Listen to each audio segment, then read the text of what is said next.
calligrafica in Cina ha da sempre subito l'influenza di cambiamenti culturali e in particolare negli anni '80 il movimento d'avanguardia calligrafica con uno dei suoi maggiori esponenti, Xu Bin, stravolgerà quello che è il concetto tradizionale di calligrafia. Ci troviamo appunto negli anni '80, anni in cui una febbre culturale coinvolge la Cina. Sono gli anni della riapertura del paese all'Occidente e Xu Bin divora con voracità ogni opera straniera. Presto però questa overdose di cultura lo porta a rifiutarla e la nausea che ne deriva lo spinge ad ideare un'opera intitolata Book from the Sky.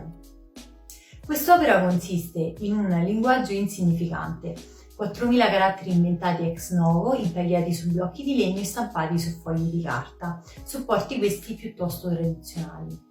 Entrando nella stanza quadrata, simbolo terrestre in cui è allestita l'opera, il visitatore potrà vedere dei pannelli appesi alle pareti, dei rotoli che scendono dal soffitto e dei libri posizionati sul pavimento. Entrando dunque in questo spazio vuoto, privo di significato, il visitatore si sentirà estraniato, però presto nascerà in lui il bisogno di mettere in discussione tutte quelle idee preconcette e di aprire la mente ad un modo più profondo di vedere le cose. Per riuscire nel suo intento, Xu Bin ha utilizzato uno stile calligrafico di epoca Song, che è lo stile quadrato, che risulta essere quello più neutro e intelligibile fra tutti.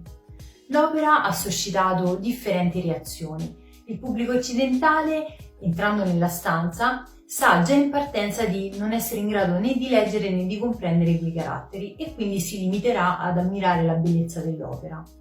Il pubblico cinese invece penserà di poter ammirare dei caratteri realmente esistenti, ma presto si renderà conto di trovarsi nella stessa posizione del pubblico occidentale e per questo proverà un forte sentimento di frustrazione. In realtà quel linguaggio è incomprensibile a tutti, senza distinzione di razza, lingua o cultura, ed è incomprensibile perfino allo stesso Xu Bin. Dopo i fatti di Tiananmen, moltissimi artisti, fra cui anche Xu Bin, decidono di emigrare negli Stati Uniti e qui ha inizio una seconda fase che ha come obiettivo principale quello di aprirsi al mercato internazionale, mirando dunque ad una reale conciliazione fra cultura locale e cultura globale. A tal proposito, un'opera di Xu Bin che mostra questo tipo di approccio è New English Calligraphy. Per la realizzazione di quest'opera, Xu Bin adotta un sistema innovativo di scrittura creato nel 1994 che prende il nome appunto di New English Calligraphy o anche Square Word Calligraphy. Si tratta di un sistema di scrittura basato sulla coesione di lettere dell'alfabeto inglese e forme e regole dei caratteri cinesi.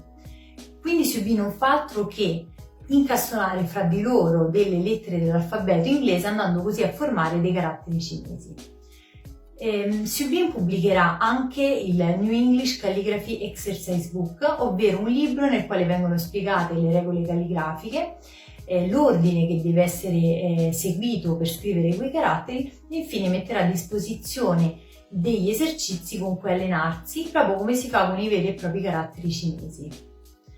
Quest'opera è una perfetta fusione di tradizione e innovazione, di Oriente e di Occidente, di cultura locale e globale. E anche se guardando alle opere di Xu Bin capiamo che a crearle è stato un artista cinese, in realtà il messaggio che egli vuole trasmettere è comprensibile universalmente.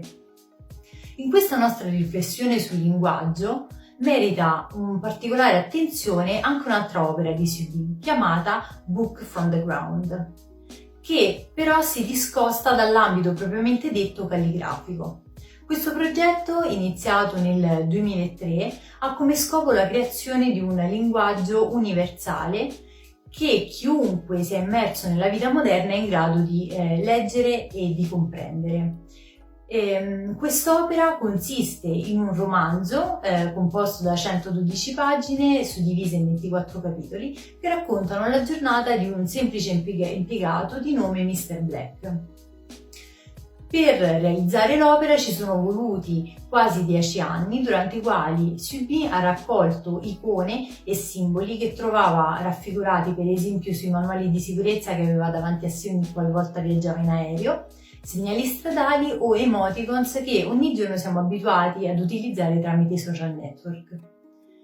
Il romanzo inizia con il 28enne che si alza, va in bagno, prepara la colazione, brucia il bacon, vi versa sopra del caffè per spegnere le fiamme, si prepara per andare al lavoro e così via. E insomma, uno come tanti, uno che quando non riesce a dormire la notte gioca ai videogiochi o che quando riceve un'email si emoziona.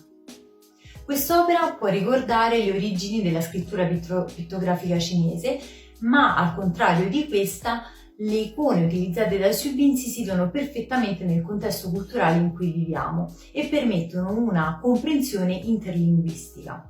Quindi non importa quale sia la lingua da noi parlata, chiunque può comprendere il contenuto di Book from the Ground. Abbiamo dunque visto come le opere di Xu Bin siano una perfetta fusione fra Oriente e Occidente, fra tradizione e innovazione. E anche se Xu Bin si apre all'Occidente, non dimentica mai le sue origini e il pubblico cinese. Credo che le opere di Xu Bin possano essere ancora considerate molto attuali, perché possiamo interpretarle come un invito all'abbattimento delle barriere socioculturali e come l'unione di mondi e di culture apparentemente così diversi, ma che se combinati insieme possono dar vita a delle creazioni davvero uniche.